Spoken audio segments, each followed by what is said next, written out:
Buenos días, feliz sábado a todos.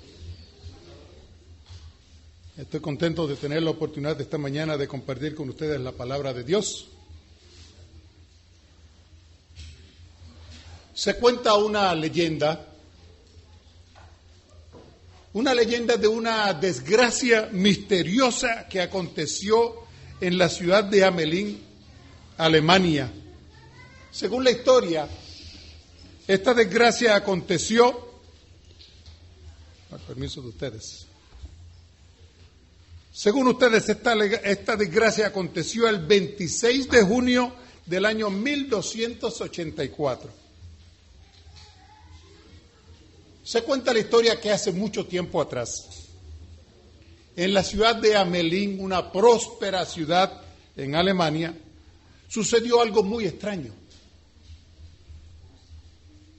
Una mañana, cuando sus gordos y ociosos habitantes salieron de sus casas, encontraron que todas las calles habían sido invadidas por ratones. Ratones que comían con un gran apetito, insaciables. Hasta los graneros bien preservados de la ciudad estaban siendo amenazados por esta desgracia. Ante la gravedad de la situación, cuenta la historia, que los hombres que veían peligrar sus riquezas devoradas por estos ratones insaciables convocaron al consejo de la ciudad.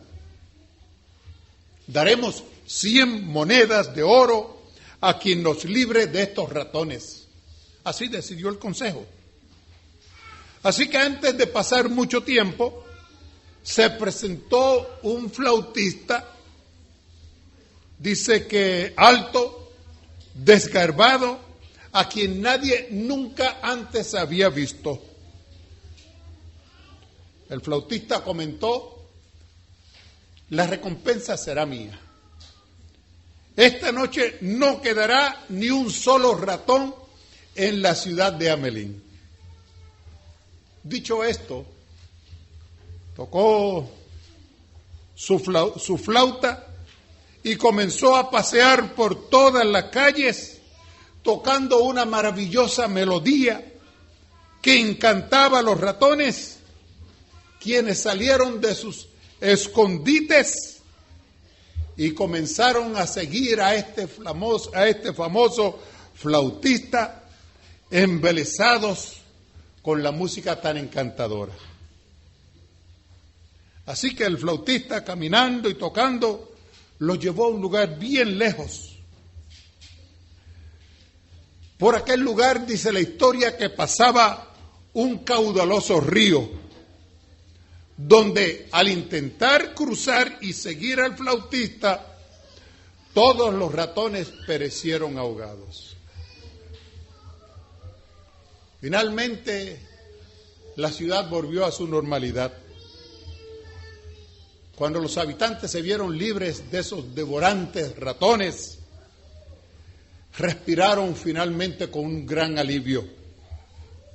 Ahora, tranquilos, relajados, satisfechos, volvieron a sus negocios y otros volvieron otra vez a su ociosidad.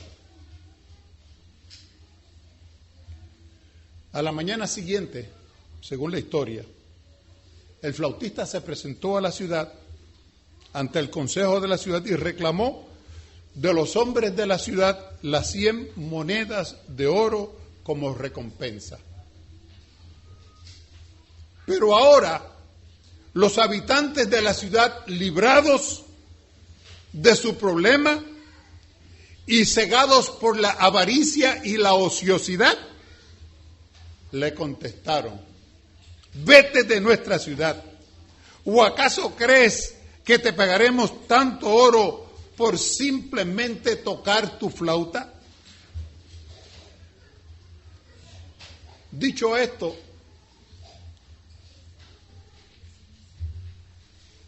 los hombres de la ciudad de Hamelin le volvieron las espaldas y dice que se volvieron riéndose a grandes carcajadas. Furioso por la avaricia y la ingratitud, el flautista ideó otro plan. Al igual que la noche anterior, tomó su flauta, tocó una dulce melodía por toda la ciudad una y otra vez. Pero esta vez no eran los ratones los que seguían al flautista, sino todos los niños de la ciudad, arrebatados por aquel sonido maravilloso, iban tras los pasos de aquel extraño músico. Termina la historia diciendo que todos los niños tomados de las manos felices siguieron al flautista y que a pesar de los gritos y de los alaridos de sus padres, no hicieron caso. Se fueron a un sitio tan y tan lejos que nunca más fueron encontrados.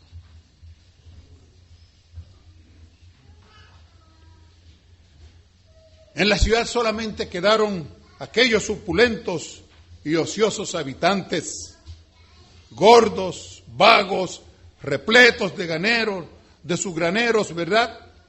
Con las despensas bien llenas, pero un misterioso silencio y una grande tristeza llenaba toda la ciudad.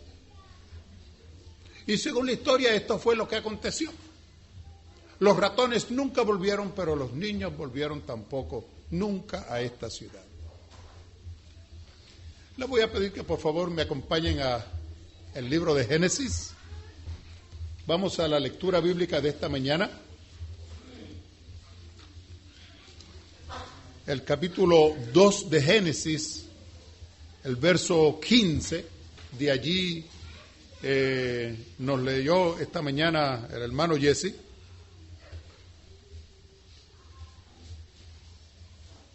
Tomó pues Jehová Dios al hombre y lo puso en el huerto del Edén para que lo labrase y lo guardase. Antes de seguir, me parece que sería muy prudente que hiciéramos una oración.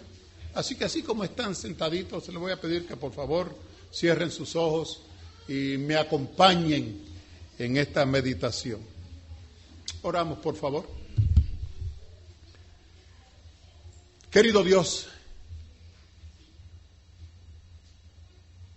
en esta mañana queremos considerar la historia de otro flautista,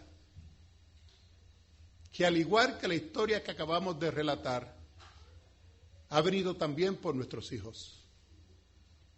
Oh Dios, en esta mañana pedimos que te manifiestes en este lugar, que te manifiestes con poder. Hay muchas personas que nos acompañan, algunos todavía con tristeza por pérdidas, como Gilberto y su esposa, como Abel y su familia también, oh Dios.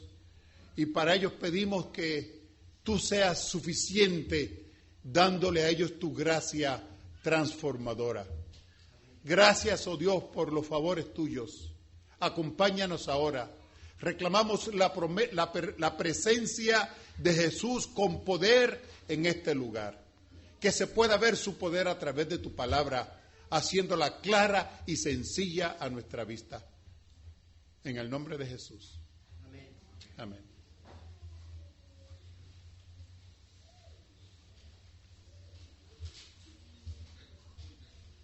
Dice la Biblia que Dios preparó para el hombre un hogar escuela, donde el hombre habría de recibir instrucción de parte de Dios y la educación más avanzada que pudiera ser dada al ser humano.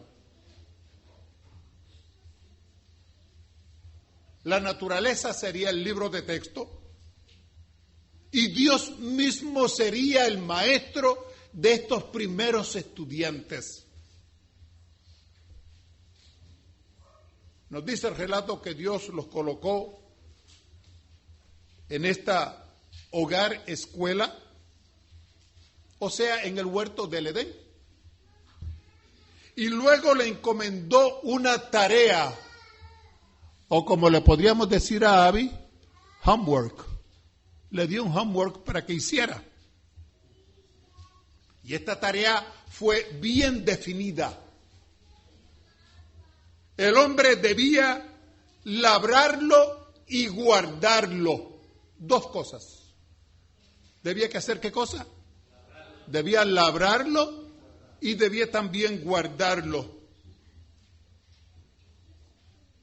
El hombre habría de usar todas sus facultades físicas para conservar este hogar, escuela edénica creada por Dios en el mismo estado como lo había recibido de parte de Dios.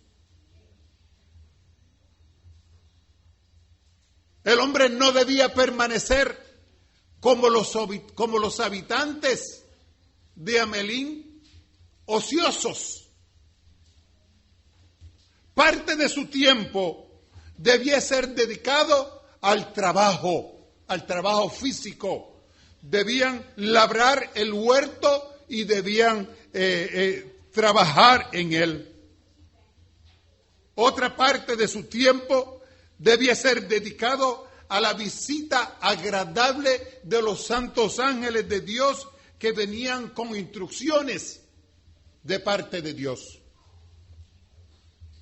Pero otra parte del tiempo, además, debía de ser dedicado a la meditación y a la comunión con su Padre Celestial. Debían trabajar, debían recibir las visitas que le llegarían del cielo y debían sacar también parte de su tiempo para meditar y para estar en comunión con su Padre Celestial.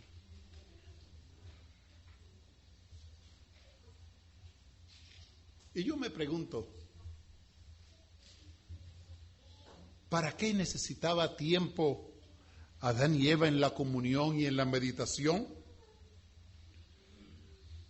¿No dice la Biblia que habían sido creados perfectos, buenos, en gran manera? No había pecado, no había decadencia. Y entonces, ¿para qué necesitaban sacar tiempo para la comunión?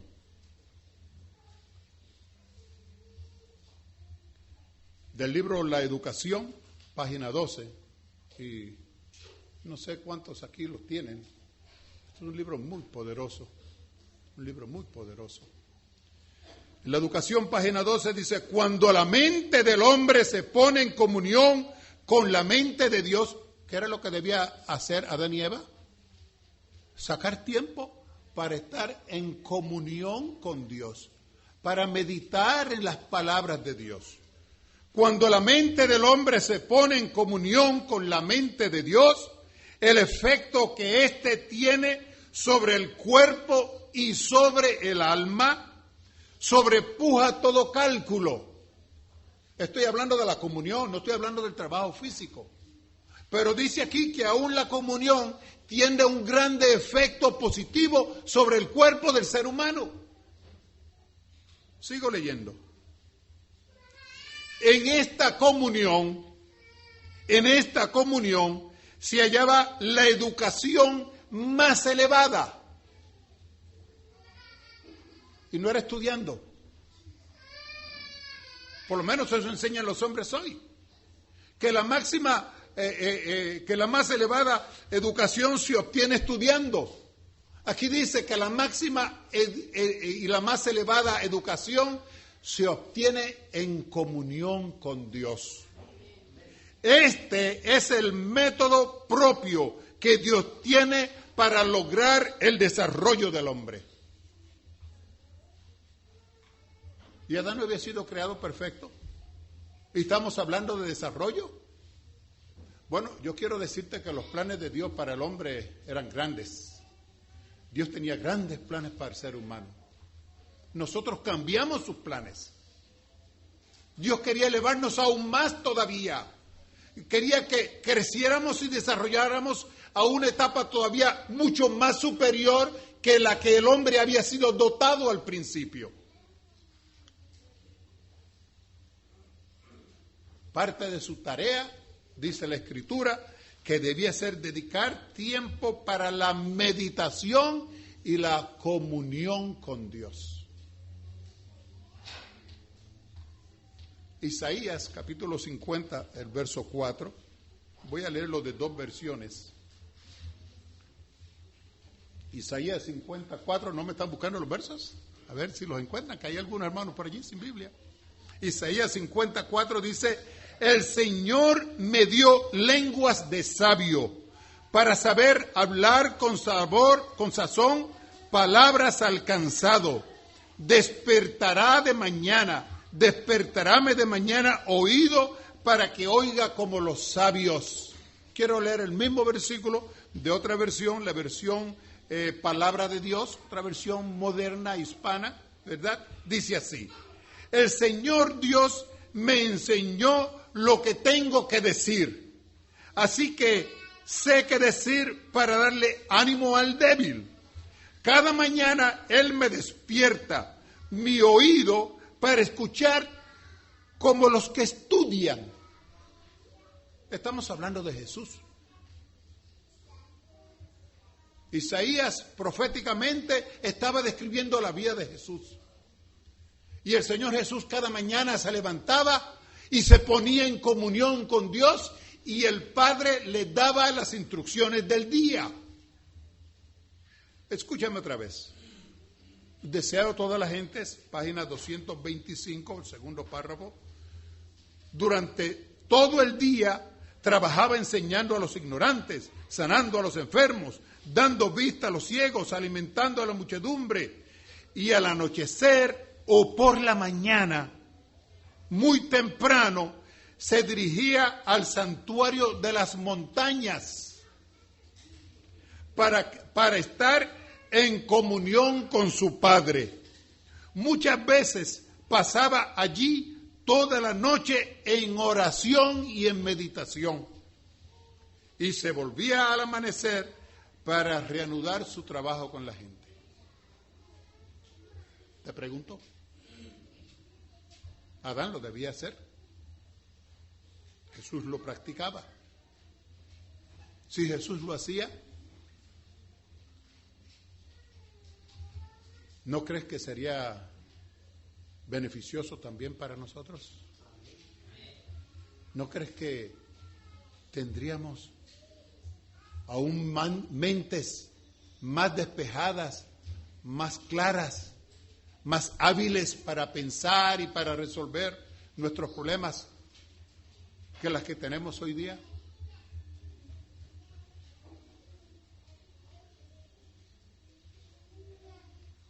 En resumen, Adán debía permanecer con sus mentes ocupadas en la meditación y en la comunión con Dios. Sus mentes no debían estar en neutro o en parking, ¿verdad? Como si fuera un carro. Sus mentes debían estar ocupadas en la meditación. Y hermano, yo quiero decirte que aun cuando estamos bien ocupados, podemos sacar tiempo para esto. Aún en el trabajo. Y a mí me encanta cuando José allá en el taller me deja solo, porque ahí saco tiempo para meditar y me pongo a cantar y me pongo a pensar en las promesas del Señor. Y hermanos, el día se me pasa bien rápido.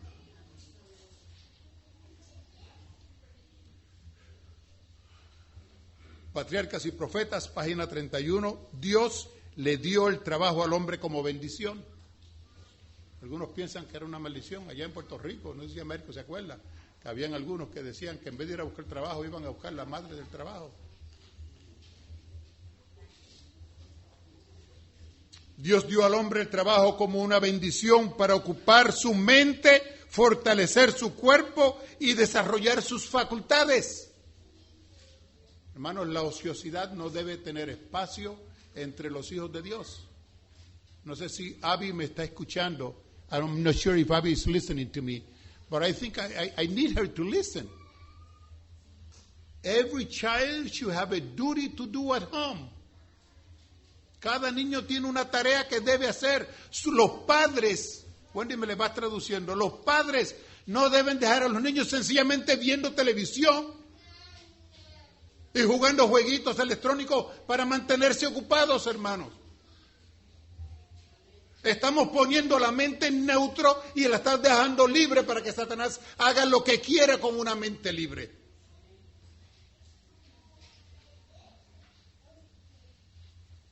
Adán trabajaba en el jardín del Edén y encontró el placer más elevado de su santa existencia en las actividades físicas y mentales.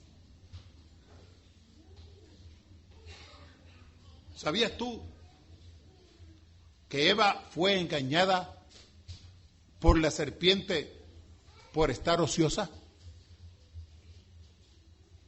y sola?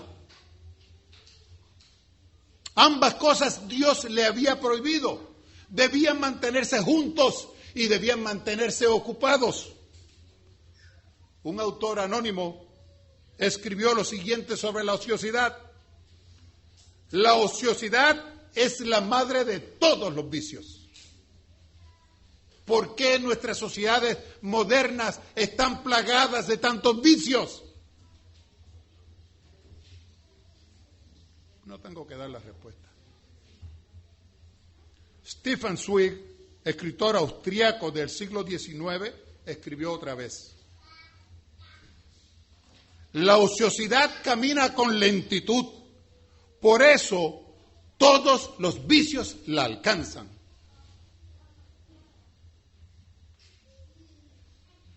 Búscate, no vayas lejos. Mira alrededor de tu casa, como yo miro alrededor de la mía. Todos esos jóvenes que ves por allí, vestidos diferentes, con unos hoods, ¿verdad?, que le cubren la cabeza. Pareciera que vienen de uniformados de la escuela, pero todo un uniforme raro, ¿verdad? ¿Por qué están como están? ¿Por qué están apestando a las ciudades grandes y pequeñas? Porque andan de ociosos y tienen mucho tiempo para otras cosas que no son edificantes.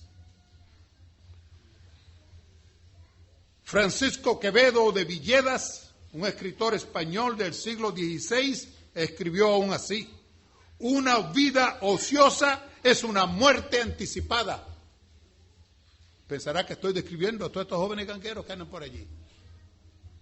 En California se dice que la vida promedio de ellos son entre 22 a 24 años. ¿Por qué? Andan de ociosos, sus padres no comparten con ellos, sus madres hacen todas sus tareas, no tienen nada que hacer y entonces ellos buscan qué hacer. Un día en el trabajo un amigo llegó, así que me quería pedir un consejo. Dice: Mike, yo no sé, pero quisiera que tú me pudieras ayudar a ver qué voy a hacer con mi hijo. Digo: ¿qué pasó con tu hijo? ¿Qué hace? Le digo. Bueno, mi hijo no hace nada, me dice. Llega a la casa y está durmiendo todo el día.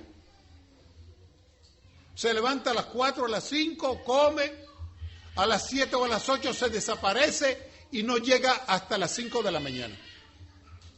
Digo: ¿todos los días? Todos los días. ¿Y de qué vive? ¿Quién lo mantiene? Bueno, dice, lo mantiene su mamá. ¿Y así lo están tolerando en la casa? Dice: sí, no le puedo decir nada porque se me enoja. Y le pregunté: ¿qué crees tú que está haciendo de noche? Todas las noches. Dice: no sé. Él sabía que hacía su muchacho de noche. Yo sé que hacen de noche.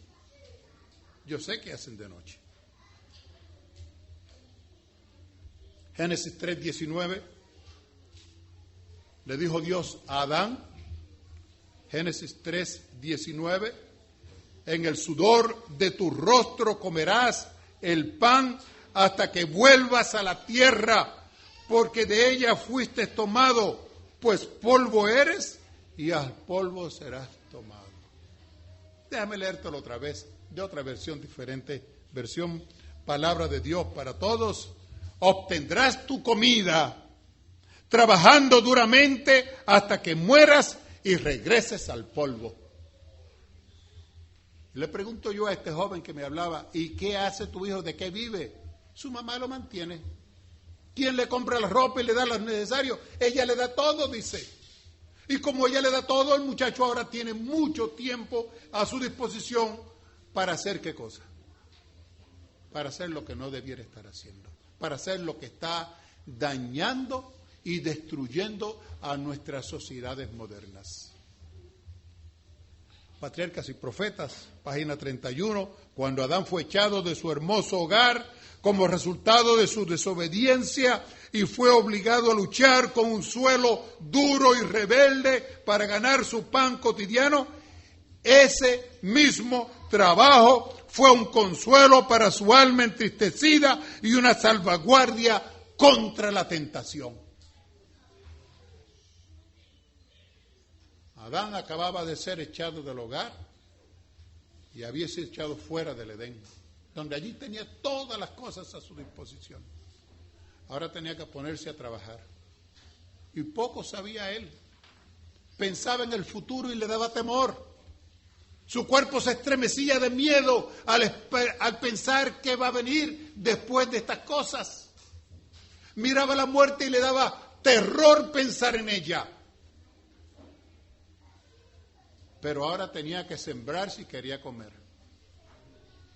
Y ocupado en las tareas cotidianas, dice que su mente fue así guardada contra la tentación.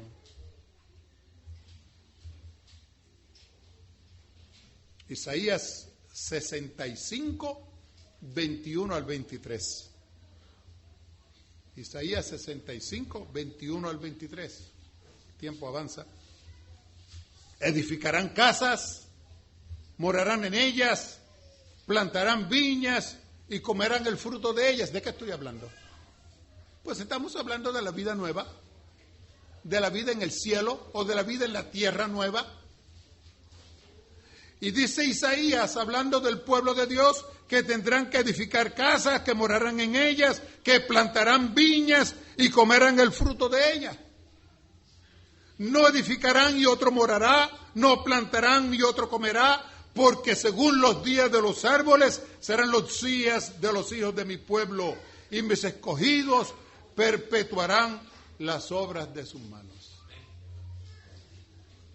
¿Cuántas personas no conoces tú que compraron su casita ya después de jubilados y no lograron ni disfrutarla? Quiero decirte que eso no va a pasar en la tierra nueva. Quiero decirte que en la tierra nueva no habrá lugar para la ociosidad, que como hijos de Dios tendremos que estar ocupados allá también. El hecho de que Isaías menciona el trabajo físico como una característica deleitosa de la tierra nueva demuestra que el trabajo no tuvo el plan de ser una maldición para el hombre. Era una bendición y lo sigue siendo todavía. Volvamos a la lectura bíblica. Dice allí en Génesis 2:15 que tomó pues Jehová Dios al hombre y le puso en el huerto de Edén para que lo labrase y lo guardase. Hablamos bastante sobre labrarlo. Quisiera hablar un poquito ahora de guardarlo. Esta comisión dada a Adán y Eva de guardar el huerto era una insinuación directa de parte de Dios de que el peligro amenazaba la felicidad y la seguridad del huerto. A veces decimos, pero Dios debió de haberle dado alguna advertencia. Yo me acuerdo cuando trabajaba con mi papá y a veces llegaban personas, entre comillas, no deseadas, y me decía, ponle un ojo a las herramientas. Y no me tenía que dar más instrucciones, porque yo sabía que él me estuviera diciendo, tiene que estar pendiente porque aquí hay alguien que le gusta lo que no es de él. Es amigo de lo ajeno, ¿verdad? Cuando Dios le dijo a Adán y Eva que debía guardar el huerto de Edén, era porque había peligro a la vista. Que el hogar edénico les sería arrebatado si no eran vigilantes.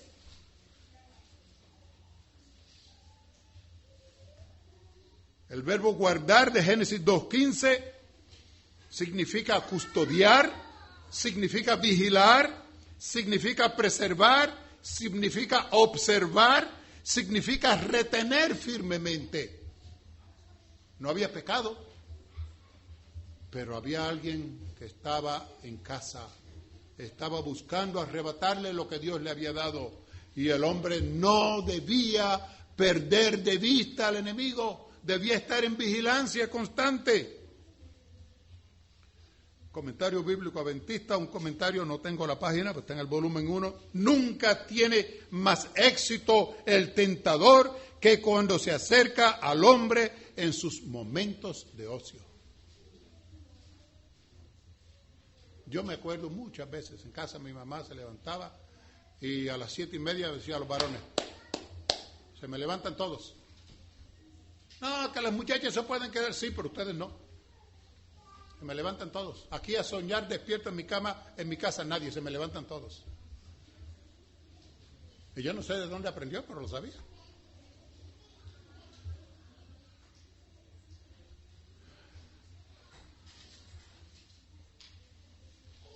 Ezequiel 16:49. Ezequiel 16:49. Voy a leer de la Biblia de las Américas. He aquí, esta fue la iniquidad de tu hermana Sodoma. Arrogancia, 1. Abundancia de pan, 2. Completa ociosidad, 3. Dice, tuvieron ellas y sus hijas, pero no ayudaron al pobre ni al menesteroso. ¿Cuál fue el pecado de Sodoma y Gomorra? ¿Por qué Dios las tuvo que destruir? Vivían en unas llanuras, hermanos, donde la semilla tú no tenías ni que sembrarla, la tirabas y se daba sola. Y había tanta abundancia de pan que no necesitaban estar ocupados trabajando. Los otros días alguien me mandó un email que decía, si tú tienes dinero en tu cuenta de ahorros, si te sobra comida en tu refrigerador, estás en el 5% de la población del mundo.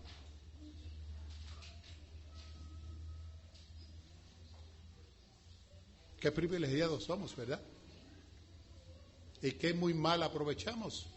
Por eso, hermanos, esa peste de gangas, de drogas y demás, están llenando a América porque les sobra dinero, les sobra comida, no hay que trabajar. Si no trabajan, no te preocupes, que el gobierno te mantiene.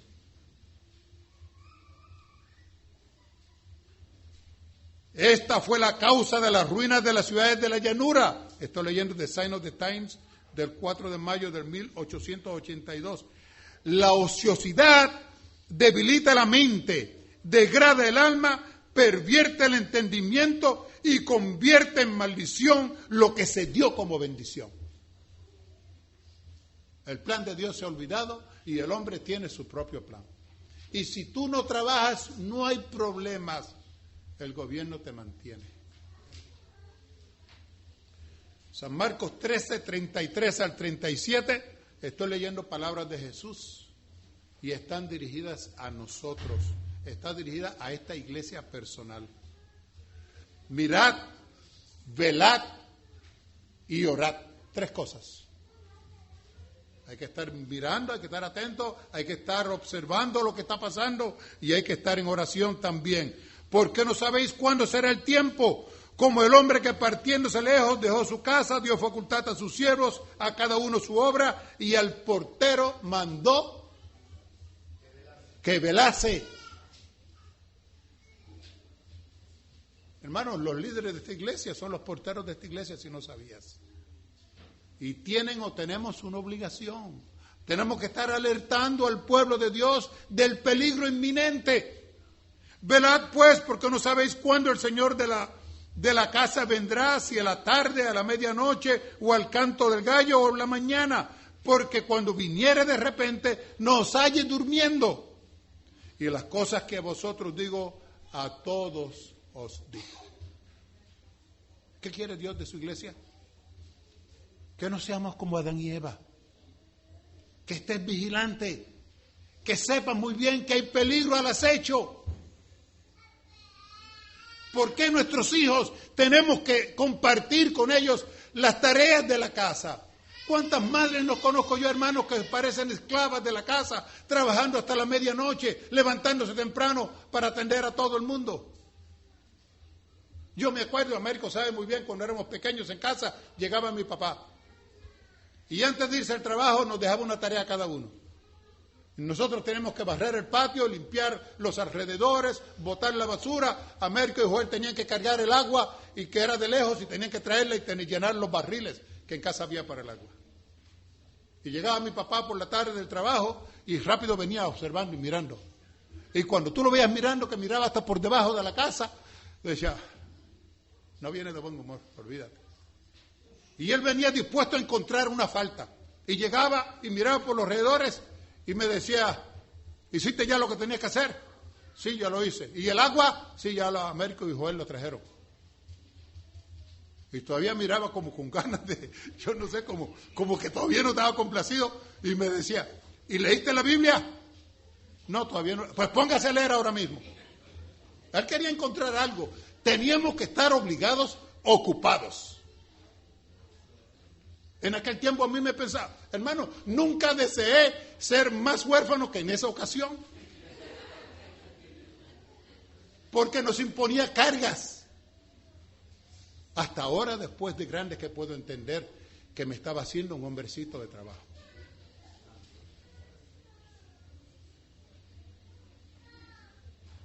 ¿Sabías tú que las mismas instrucciones dadas a Adán y Eva no son dadas a nosotros también?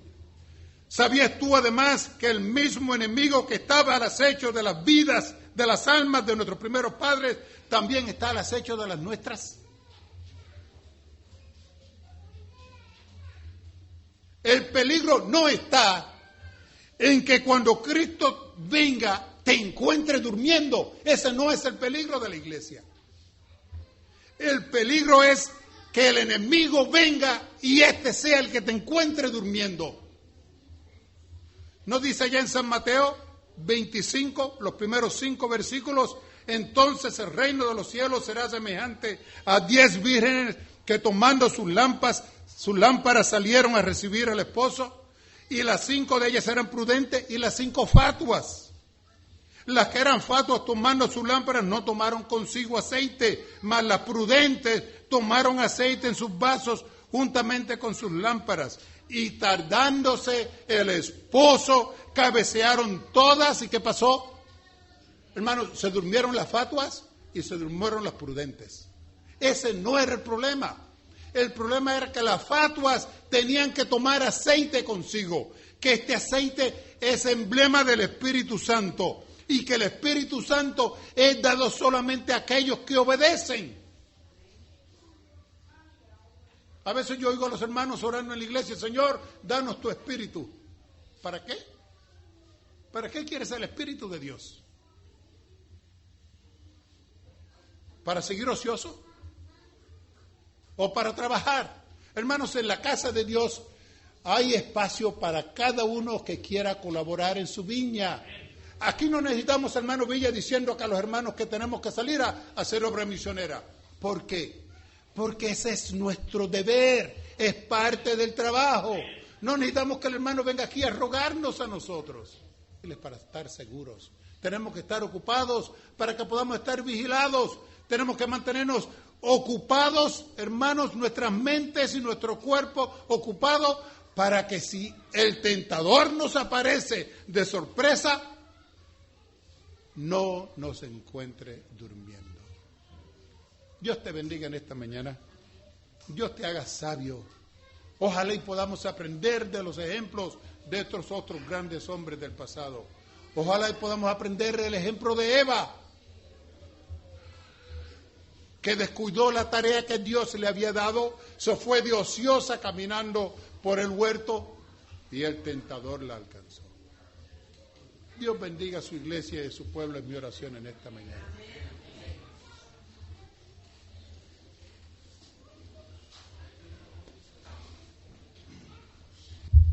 Oramos. Padre amantísimo, en esta hora tenemos mucho que confesar. No hemos estado vigilantes como tú nos has ordenado. No hemos sido muy fieles mayordomos del tiempo que nos has dado. Hemos pasado mucho tiempo en la ociosidad espiritual y en la iglesia. Señor, ayúdanos a redimir el tiempo. Enséñanos a aprovechar los días que nos quedan, a ser sabios, a ser prudentes, a estar vigilantes, a reconocer que hay un enemigo que está a nuestro acecho en todo momento. Y que como hijos tuyos, que esperamos ser redimidos de este mundo de pecado, tenemos que estar siempre velando en todo tiempo. Señor, regálale a tu pueblo que pueda recibir ese discernimiento espiritual para entender las cosas. Que podamos estar vigilantes como nos dijo Jesús.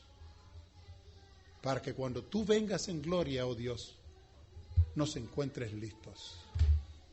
El perdón de nuestros pecados y de nuestras faltas los rogamos en el nombre de Jesús. Amén. Amén.